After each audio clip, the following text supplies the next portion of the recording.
All right, it is 6 o'clock and we do have a quorum, so I'll declare the meeting open. Gala kadich wajuk mort km kadak nija walilap buja wejinang wajak kadijin wenying bula yeye.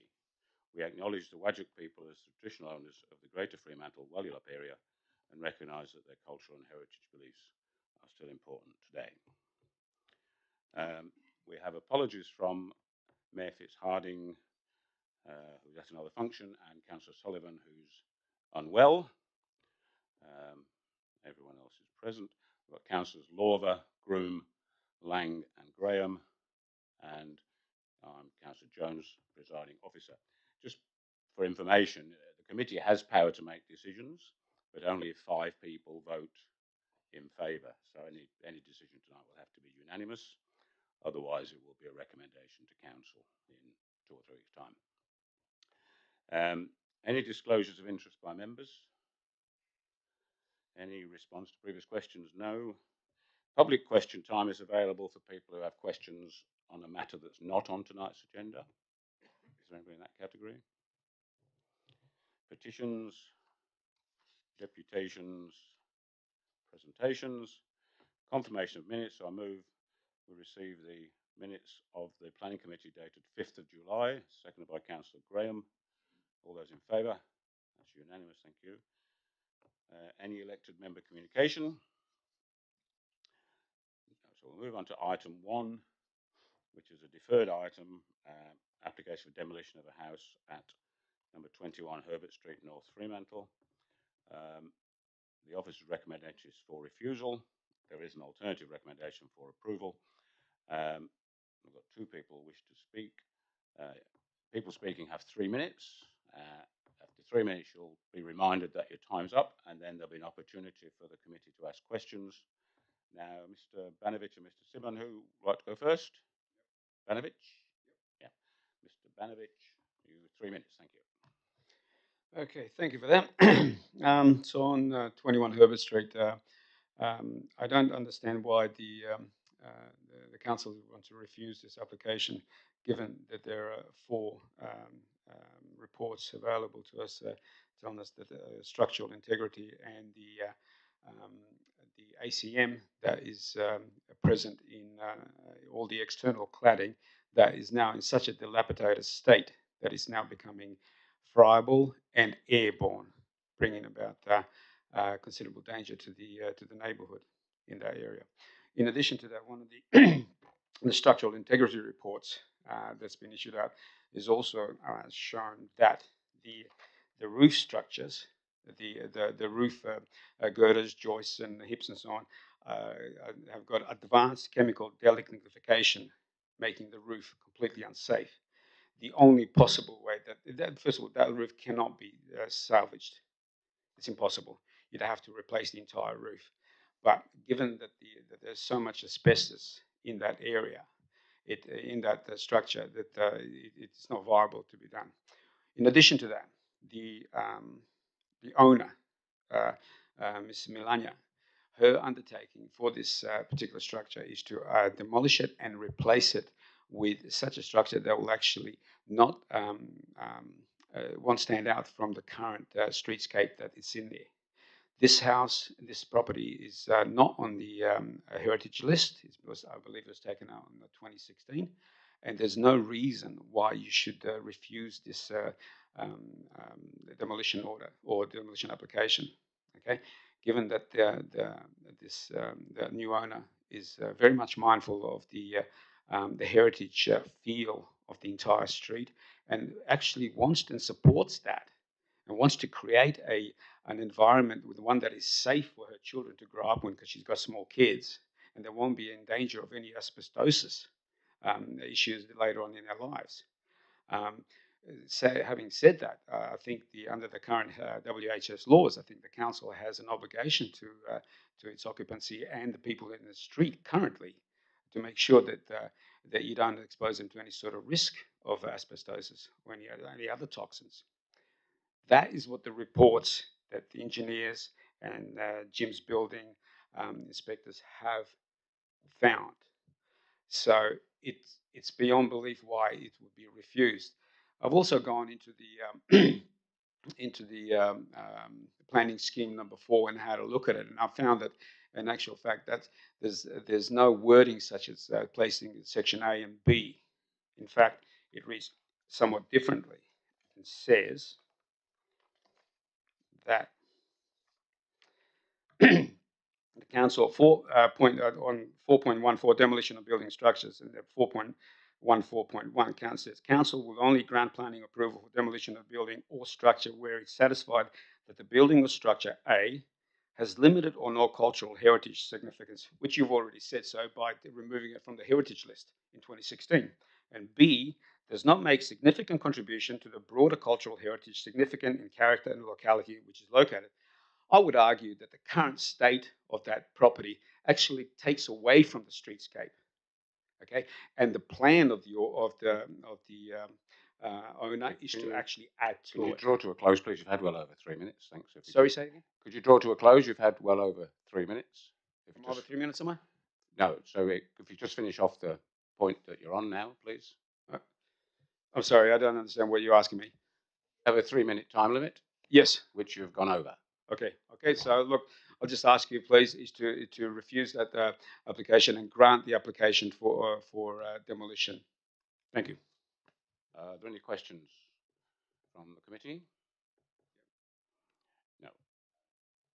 So, Mike Simon, do you wish to speak as well? Thank you for that.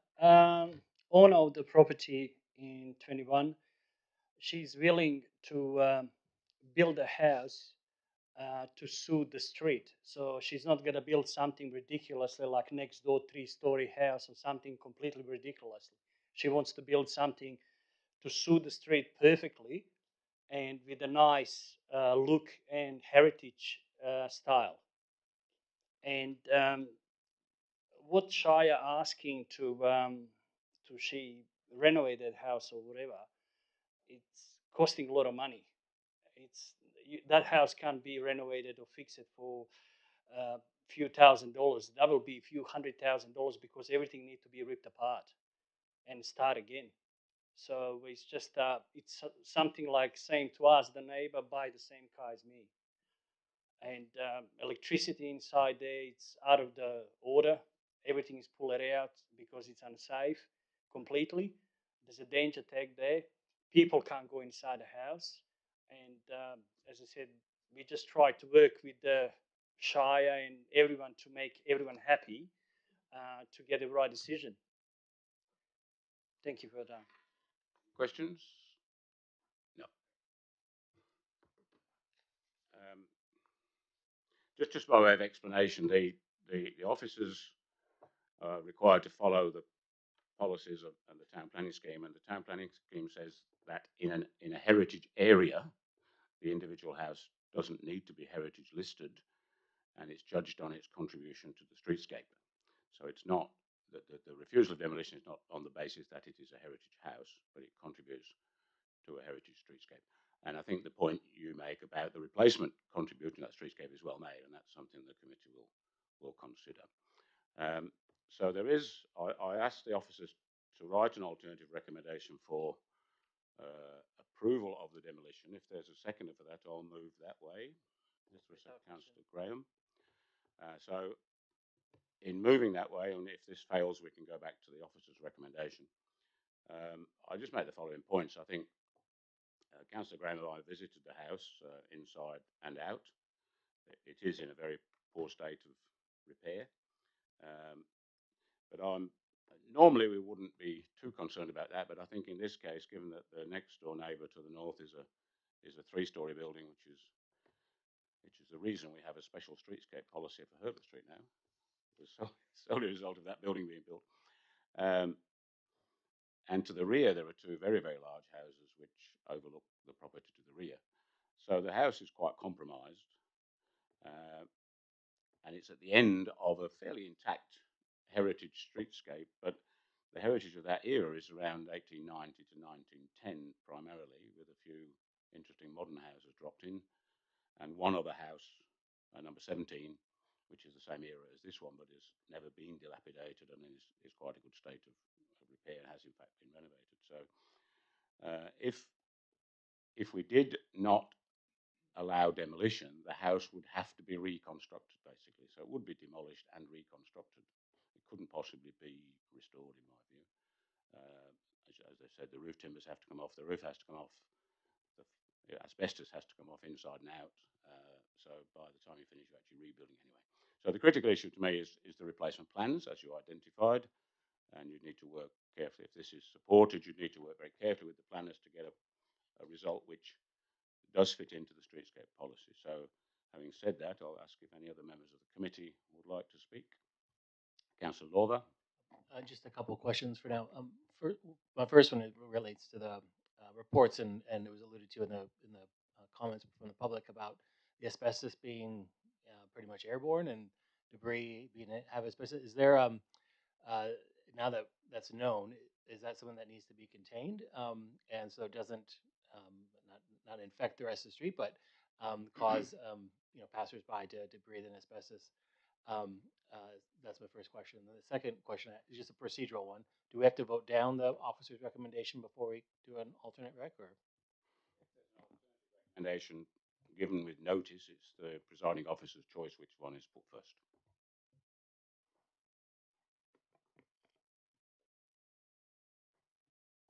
Through the chair, the first part of the question about whether or not there's airborne asbestos risk, it's something which would not be dealt with under the planning regulations, but we could certainly have our building surveyors have a look.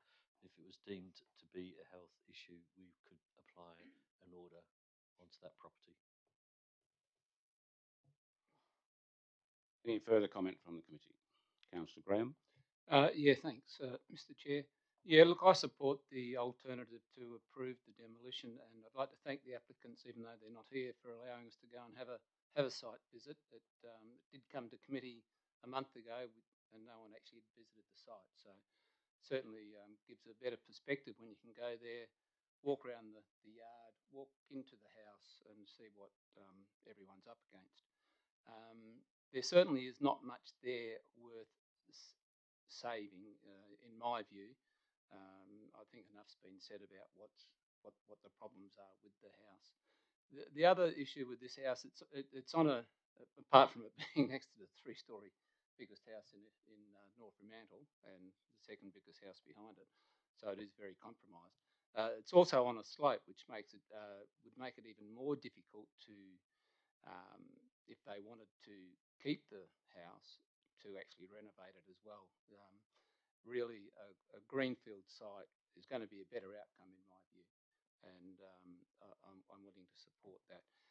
It's a little bit different because 17, even though it's a mirror image of the house, 17 is on a flat level, and that's been renovated mostly quite simply, and it may have obviously been in a better state than this one when that happened, so it's a bit hard to compare it. Herbert Street will not be compromised. I mean, the indicative plans that we saw, and even though they were only indicative, certainly would add to that streetscape, as the gentleman here said tonight. Of course, that may not come to fruition when plans are actually put in, but anyway, it's something to keep in the back of our mind. Herbert Street's still a very intact street. As you head further down the hill, that's where the good heritage places are.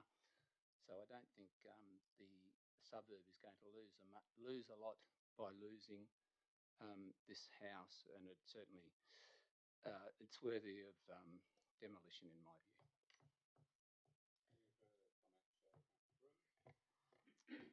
I think I signalled. Oh, sorry. I think I signalled last time we talked about this that I found it a bit line ball. I think in my first 2 or 3 months in council, we went to a house that looked much the same, and I had a similar sentiment that when should it be saved, when shouldn't it be? But equally, we've seen some extraordinary, basically ground up rebuilds with really good outcomes. So I have struggled with this. I certainly understand the extent of the problem in the roof and what that would mean in terms of a total rebuild. So I'm not underestimating that. And I also agree with my colleagues that the site has been incredibly compromised by what's going on around it. The other side of that for me is that what comes next isn't linked to this proposal.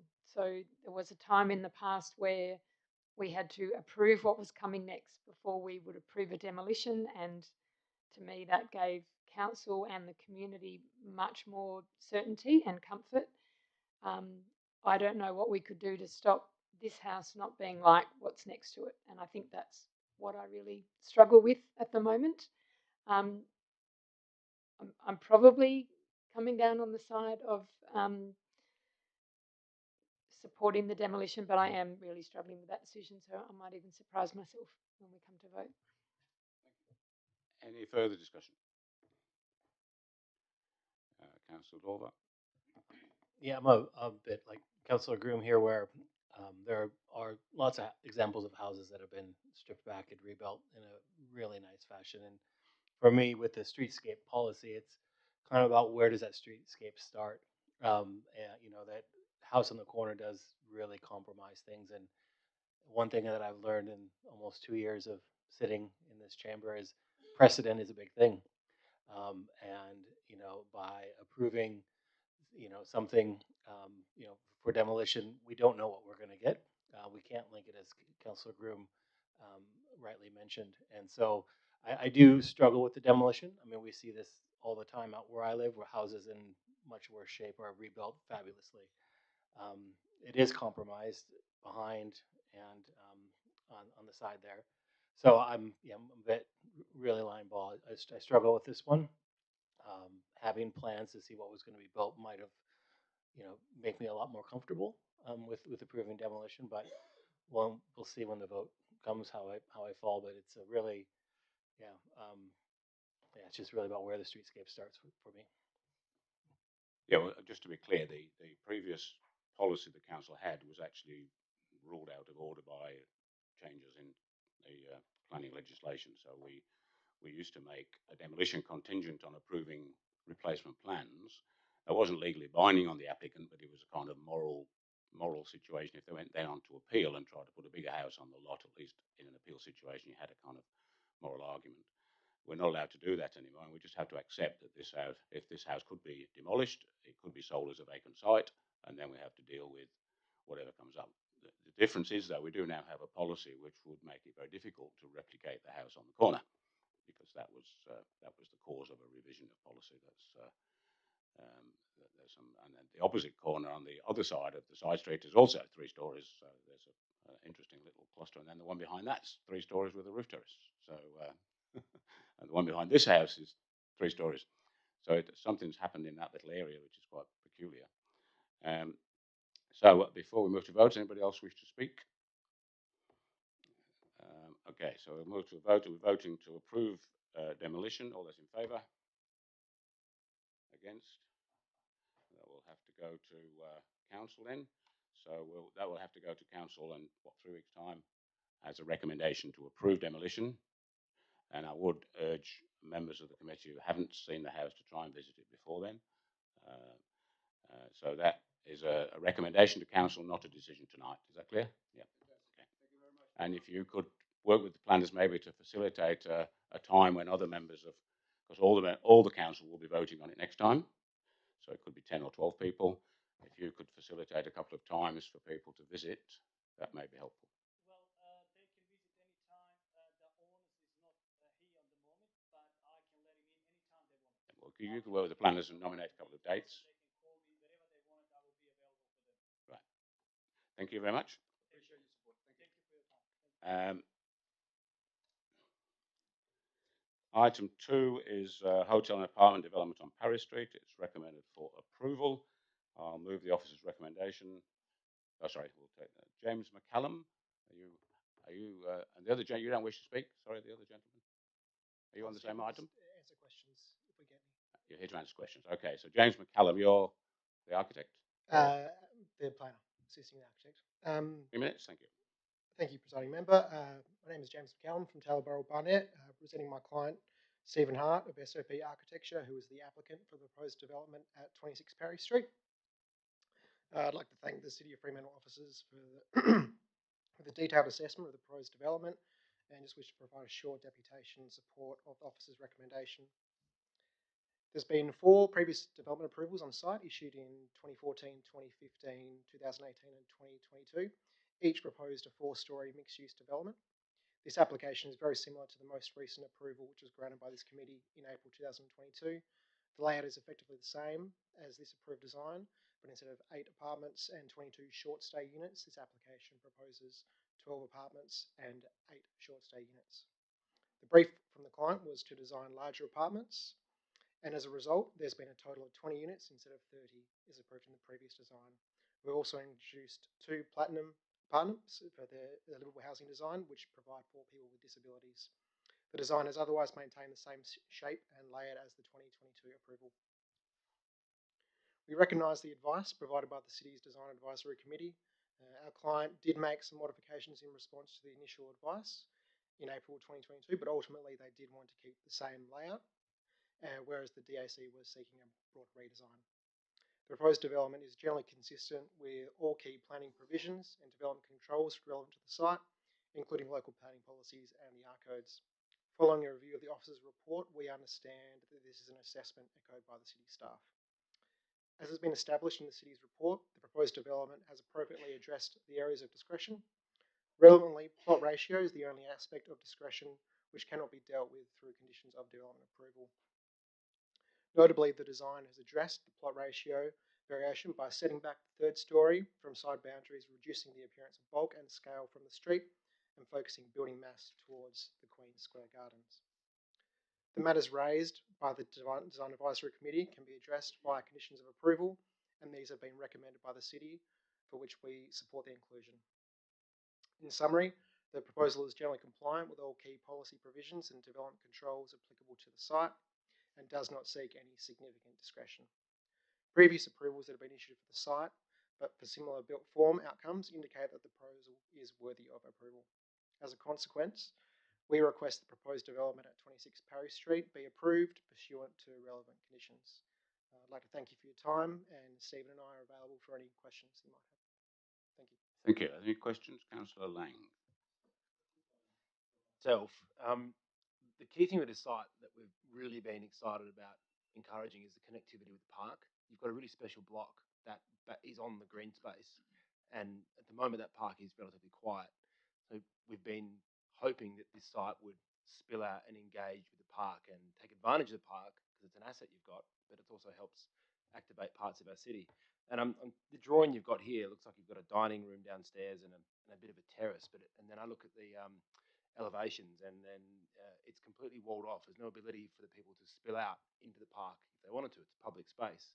I'm just curious, has that been considered, or what the rationale behind closing it off from the park might be? Sure. So I suppose 2 responses to the question. So first, that communal area you're talking about is for the purpose of the short stay units. So there is intended to be a level of activation and overlooking of that space. Secondly, the main communal area, the pool area facing north, will interface quite strongly with the public realm, the public domain as we understand it. And secondly, we have proposed, as I understand it, at least earlier, options for interface and engagement with the public realm, and that's subject to a separate approval process through the city, we understand. So it's definitely something we would like to encourage and introduce as much as we possibly can. Just understand there's that second approval process we need to go through to allow that to really happen. Any further questions? Councillor Groom. My understanding is that the pool area now faces south, not north.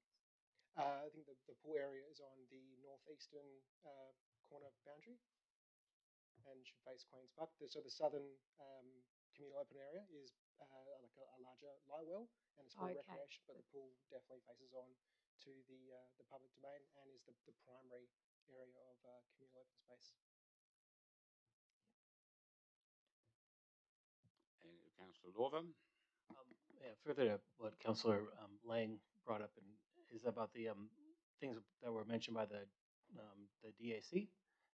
Simple things. Well, in my mind, they're simple, but reorientating the courtyard, the open courtyard, to the park, or doing some of the other things that would have provided a greater level of activation on the ground floor for the park itself. Is there a reason why the applicant has decided not to take up any of those suggestions that you're aware of?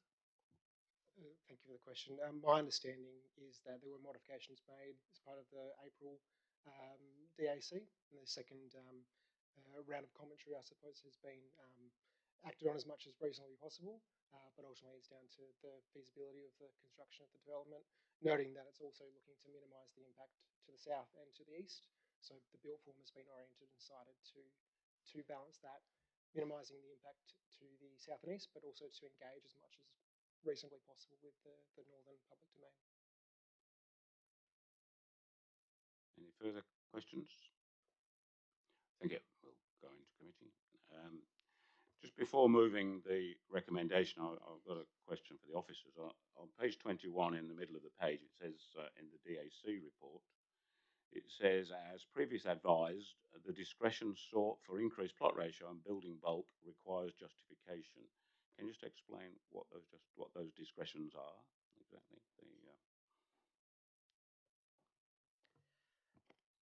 So there is a plot ratio discretion, so they are seeking above the R60 plot ratio. So that's detailed in the officer's assessment as well. So effectively the total floor area of the development exceeds the deemed to comply for R60. On page 31, so it's 50, it's 500 and, am I right here? It's 576 square metres extra. Okay. And the building bulk, that's the same thing. Yeah.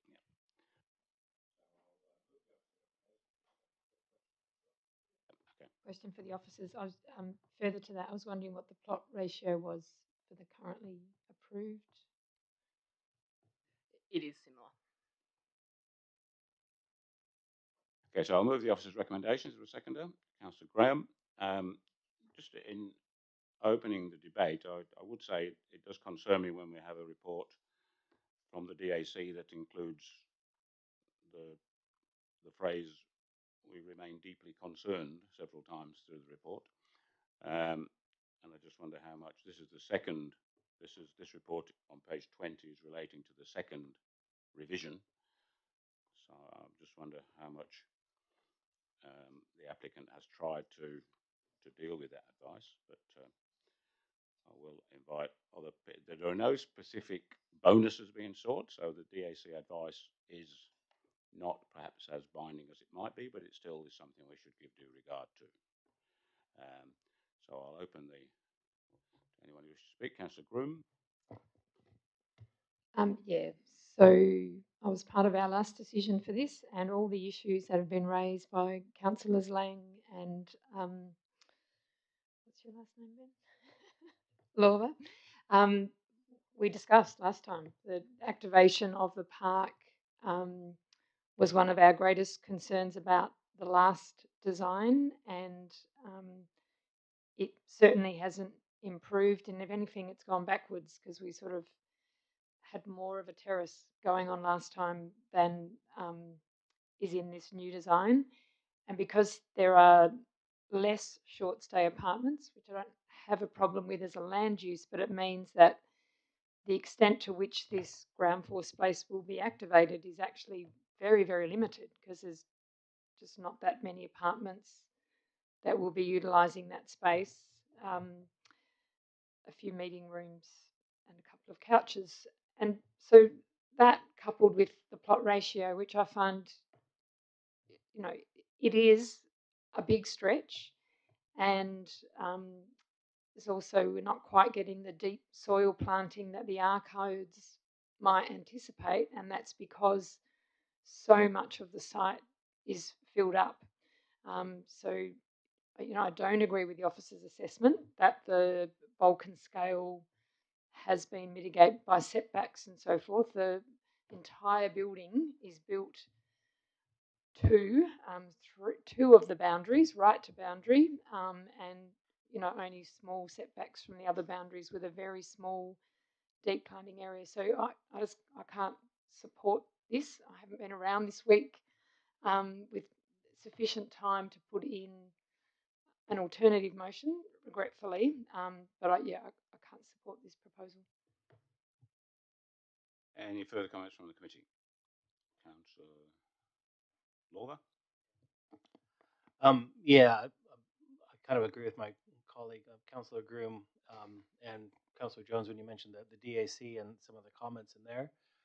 Some of those concerns were addressed through the conditions in the approval, like the screening of the inadequate balconies and the placement of them. But you know, I just think about, we approve this 4-story building here, and then there's a site right on the corner, another 4-story building goes there, and then this courtyard all of a sudden gets no light at all.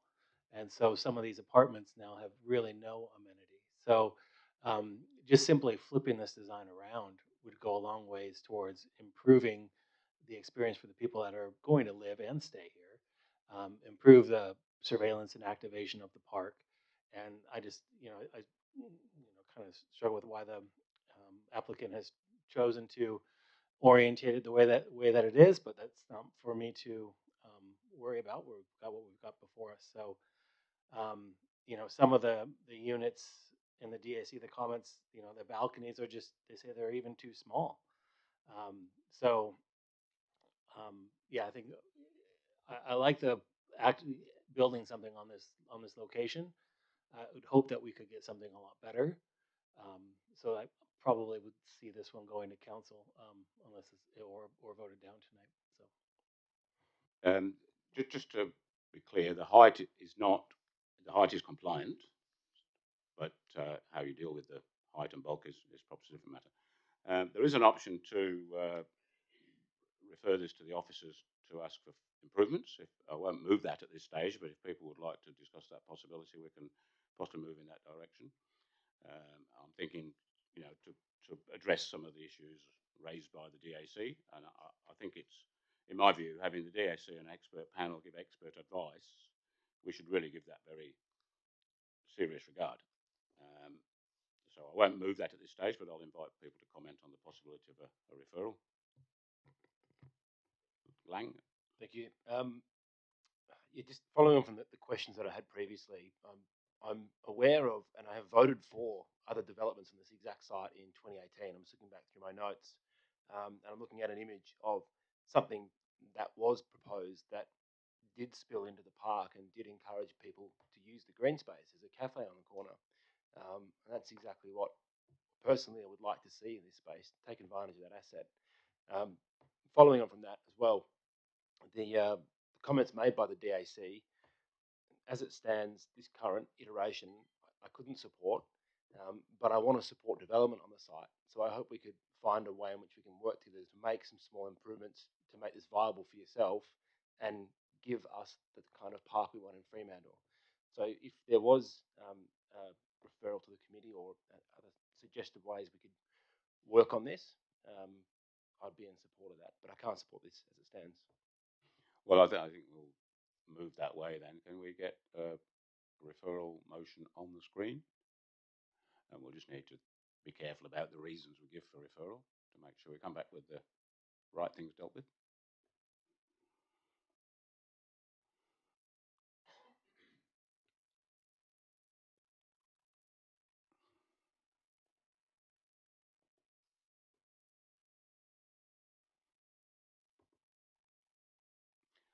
Just while waiting, the gentleman that came in late, are you wishing to speak on an item?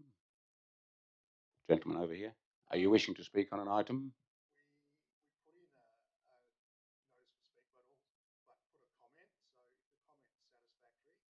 Which item?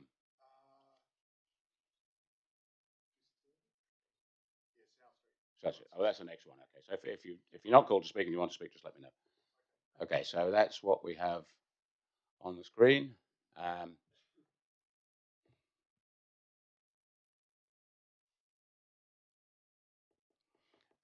Anybody happy with that? I think it's we can't redesign it for the applicant. I think they have to take on board what are the most important issues the DAC has raised and try and deal with them.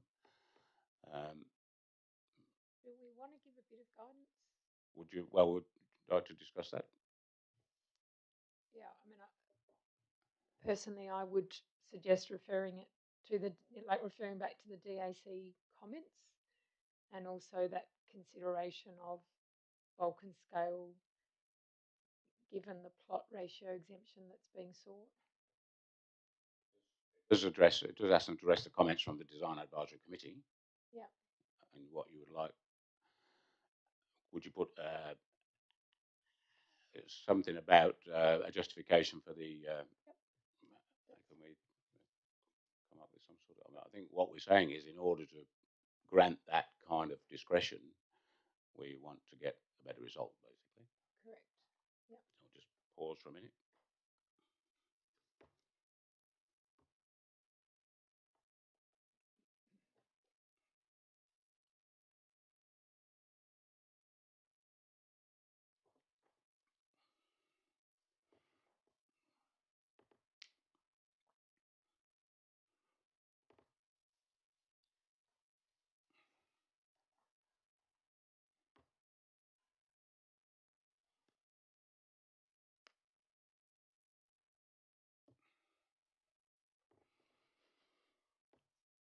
Okay, is that satisfactory? Yep. So we're all ready to vote on that. So we're voting on the referral. So can I see all those in favour? Thank you. That doesn't need 5 votes, in fact. So that's you'll need to discuss that with the officers tomorrow. Sorry. Oh, Mr. Seconder. Sorry, Councillor Lang. I'll move the motion again. Then have to second it. All those in favour? That's unanimous. Thank you. The next item is item 3, South Street change of use. And Peter Nixon. Would you like to speak or just answer questions? So you have 3 minutes. If you'd like to make your point, you'll hear. I'm unsure if everyone has a statement that was prepared for this. Is there a statement put forward? Sorry? Was there a statement sent through that you have previously? Can you say? Yesterday. No. That's fine. I can talk to it. No, we haven't seen it. I haven't seen it. Is anybody else? No. No. Sorry. No. Yeah, look, I'm Peter Nixon, one of the owners. Yeah, sorry, can you just have the microphone up a little bit? I'm Peter Nixon, one of the better, owners of the property. We don't really have much to say other than we think that the evidence we've provided confirms that this development will have a positive effect. We think it's quite tasteful. Our investment in the property reinforces the fact that we see this as a growth area and that it aligns with the strategy for revitalisation. And look, we're trying to modernise the property rather than do anything major. Other than that, we think we've provided all evidence requested. Any questions of the applicant? Sorry? So just asking any questions? No? Okay, thank you. We'll go into committee. So I'll move the officer's recommendation, which is for approval. Is there a seconder? Councillor Lang. Any discussion? Councillor Groom. I think this development is going to throw up some challenges with our South Street plan, and that's particularly the car parking. So I'm minded to support the recommendation, given that it is a use of an existing building. But I'm very mindful of the parking that goes on now on the weekends associated with the Two Dogs Laughing Cafe across the road. So one of the comments in the officer's report was, oh, there's all this parking at 5th Street that can be used. Well, there's not. And people are parking on vacant land, which won't remain vacant indefinitely. So, I think we have a real challenge if that node is to develop as it's envisaged in the scheme, because we're already out of parking space there, and there are only 2 or 3 land uses like this one that's proposed. So interesting times, I think, and potentially tricky for some of the neighbours. Having said that, though, these are small uses, small shop, small cafe, and likely to be very localised. So I imagine a lot of staff will actually be local staff rather than driving to work. And similarly, hopefully the use of the cafe is relatively localised. But, you know, I do think we're into another tricky parking situation as we've got in some of our other local centres. Any further comments from the committee? Okay, we're ready. So, Councillor Lang. Obviously, yeah, parking and transport is a consideration for this site. But what I do like about it, though, is it's a slightly different use to what is happening in the area. We have got the cafe over the road, and having an office space there will be good to support the local businesses in that precinct and make it a real hub and quite a destination in the region, which I think is quite exciting. I was sad to see my favourite boxing gym go, but I think this does bring something new to the area in the precinct. So I like it from that perspective. Okay, is everybody ready to vote? No further discussion? Okay, all those in favour? So that's unanimous. That is a decision tonight, so you can talk to planners tomorrow. Thank you. Item 4 is a draft policy from the state government to change the public open space requirements on developments. I'll just ask the officer to, would you like to give a brief introduction to this before it's moved? Just a couple of minutes, if you could. So this is a recent operational policy that's been put out for draft comment. There's obviously been a long history of a 10% POS contribution for development in WA. What's pleasing about this policy is at least that is to remain. And even though you may have followed, there's been lots of pressure on even just that 10% standard, but that's being retained by this policy. However, there's more nuance being applied to how this will, or nuance being applied to this policy as to how it will affect infill environments in particular. You could imagine in the feedback that comes back on this draft operational policy, it'd be a broad set of views, and we're just one of approximately 40 local governments, and really one of the few that has these genuine infill challenges.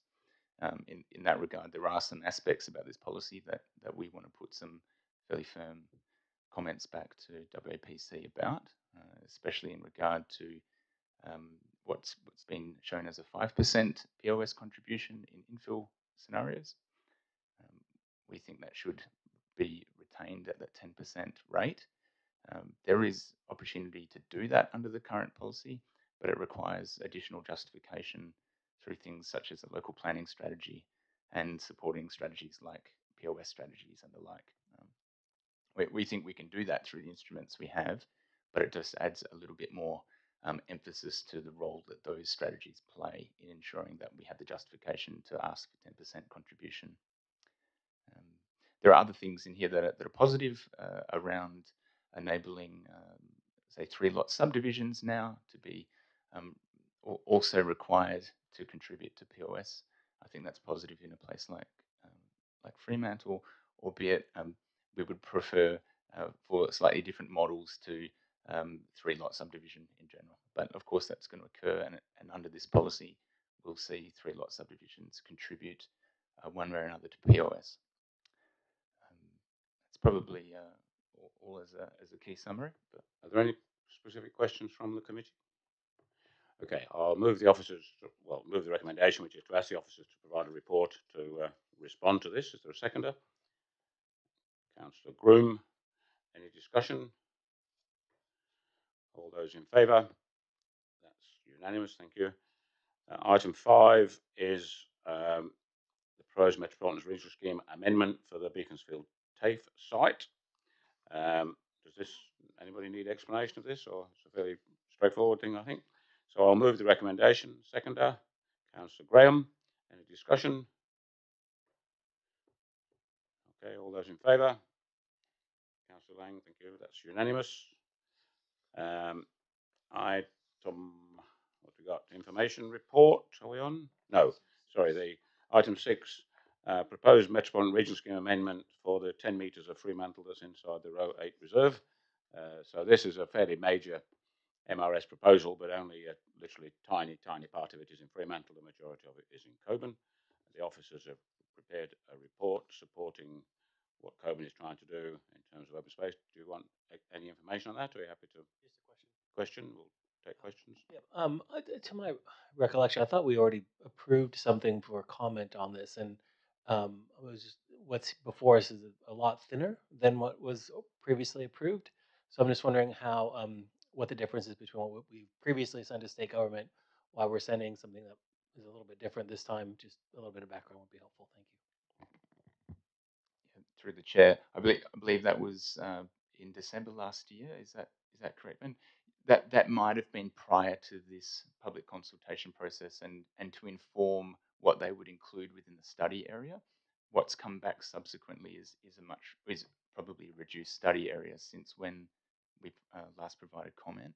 So that study area obviously not including Clontarf Hill and any substantial areas of City of Fremantle, LGA. Okay, any further comment? This will be going to council either way, right? It has to go to council, doesn't it? No, it doesn't. No, I don't think so. I mean, literally, the area that's in Fremantle is 10 square metres. So we're really just offering advice as to what should happen in Cockburn. No, it doesn't have to go to council now. So are you ready to vote? Okay, all those in favour? Sorry? Mover and second. I'll move the officer's recommendation. Seconded by Councillor Graham. All those in favour? Against? So that will go to council.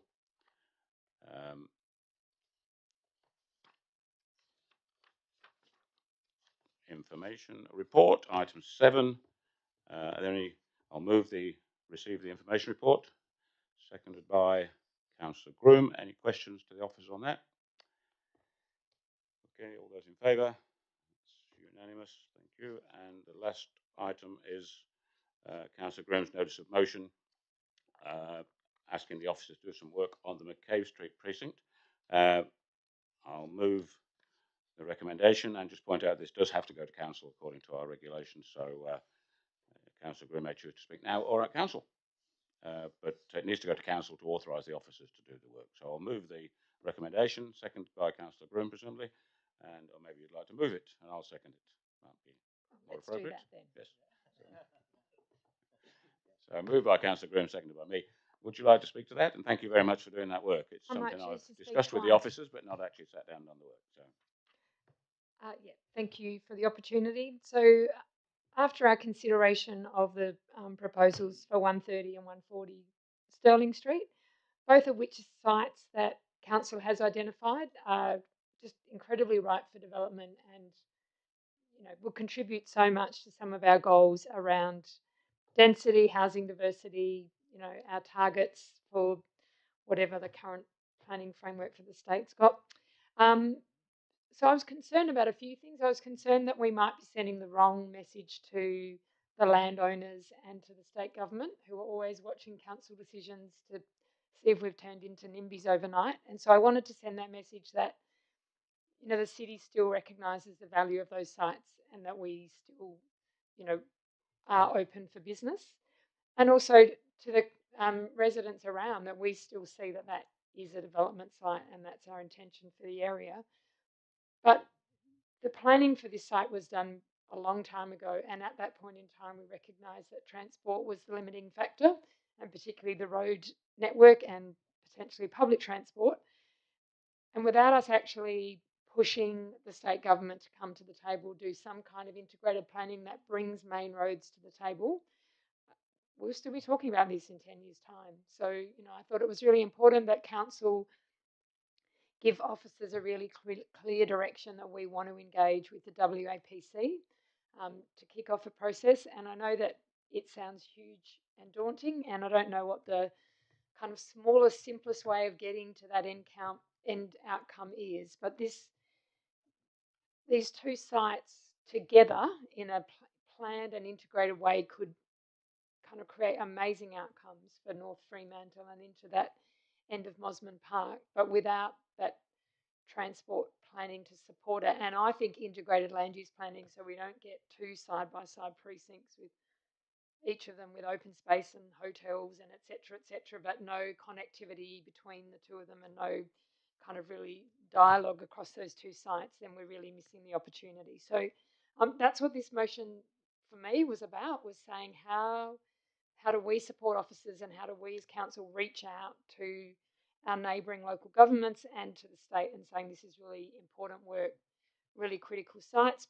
Also flagging all the work that's going on around and the various conversations we're having about open space, future Fremantle, road networks, bridges, etc. This is part of that puzzle.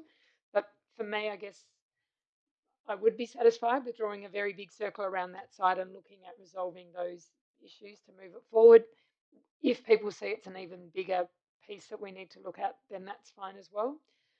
In discussing this with officers, they suggested that in the context of the other urban design work that's going on, there might be an opportunity to look at some of the built form, what is appropriate built form on that site, which is a question that the current structure planning or planning policies don't address, and are conversations we had when looking at those two sites. So if there's an opportunity for that to happen as part of work that's going on, that's fine. So the second part of my motion talks to that idea that officers might, give us advice on what could be done around that. I don't want this motion to have the effect of diverting officers from a current work plan. So it's flagging that this is work that might need to happen. But certainly my underlying objective was to try to kick off a bigger piece of planning that brings the state to the table, because otherwise we won't actually get the outcomes we need. Thank you. Any further discussion? Councillor Lang? Thanks. Thanks to Councillor Groom for bringing this through. I know you weren't here when a couple of these items came through, and personally I was very frustrated with all the talks about we need to engage with main roads, and I use the example that what I'm starting to see a vision of is like in I use the word forecourt of Observation City in Scarborough, where you've got like 6 to 8 lanes either way, and that's what we're discussing. We won't be able to get all the cars in and out of the building, and at no point in the information coming back from the applicants or other bodies, it was there's a train line right there in front of the building, and the ironic thing is that the state government is hunting around trying to build all these transit-orientated developments, and they've identified all these nodes where they think things might happen, and it's like, hello, we've actually got 2 developers that want to build what you're describing. We're ready to go, and there's a train line there. Like, it's all here. So let's get on with it. Exactly. So I'm excited that we can actually do this, and I'm very happy to support it. I just hope we can get the support we need from the state government for it. Thanks again, Councillor Groom. Any further comments? I'll just say I twice tried to raise this with the Future Fremantle Working Party and suggest that it can't be ignored as part of their work, but they do have a very clearly drawn line as to where their area ends, and it's just south of this. But in the briefing they had recently, they did say that even though things like this are not inside their area, they still comment on them and advise the other agencies of the issues that are raised. So obviously the location of Curtin Avenue is critical, the location of the railway stations in the future is critical, and the connections to the beach are critical. So all those things are things that will need state level intervention. They're not things the council can determine. So I welcome this work being done, and I hope it can be done fairly quickly. Any further comment? Would you like to close, or? Yeah. Okay, all those in favour? That's unanimous. Thank you. Any urgent business? Late items? Confidential business? I'll close the meeting at 6:54. Thank you.